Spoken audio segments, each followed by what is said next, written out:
really help you. That actually brings us to the final question I was hoping to ask you guys, which is the resources you have. So I mentioned at the very beginning, going full circle, how Upgrade Capital is working with a number of firms to provide you with various resources. There is also, the BMC, the Bloomberg Market Concepts course.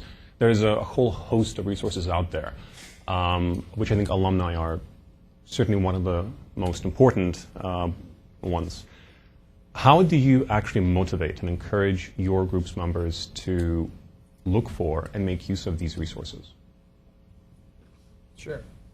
Sorry, just on like the mentorship side or like educational resources? Just generally kind of going out beyond what they're just given in the course of being in the group day to day and actually using resources independently to advance their professional development. Sure.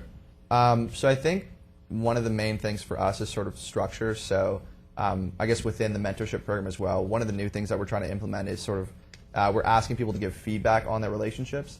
So I think one way to motivate people to have those coffee chats or have those phone calls is to just follow up with them and say, how did it go?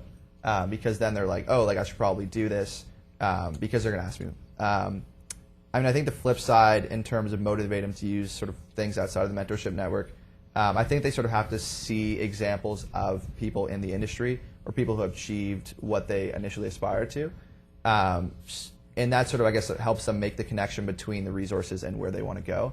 So if they can see a tangible example of someone who has used the resources and has been successful, I think that they're a lot more motivated and more likely to do so.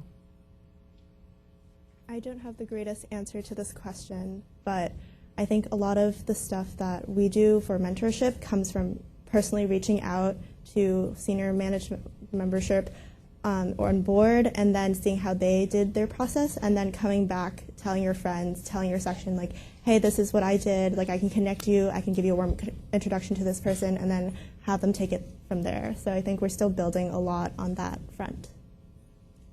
I think for us, it's a lot of just the social environment. We have every meeting, we have a market update, and then there's always a couple of members who are a bit more entertaining than others. I'll often be screaming in my head about some central bank thing, and then people like sort of recognize that, and then just kind of like build that environment. But I think like to the extent, and then like so like come recruiting season, then everybody starts like busting the books really hard, and then we do provide resources there.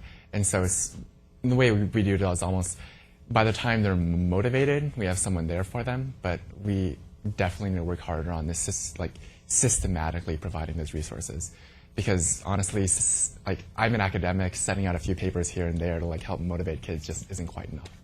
So, yeah, I think something that was very interesting that was just mentioned. Apparently, it's entertaining when you're screaming your head off about central bank matters, but that kind of shows you what kind of group we have here. I think the answer from my vantage point is the exact same as what I gave on the alumni front, which is that you just, in my mind, it's kind of you have to teach your members to fish before they can do it themselves, which is that.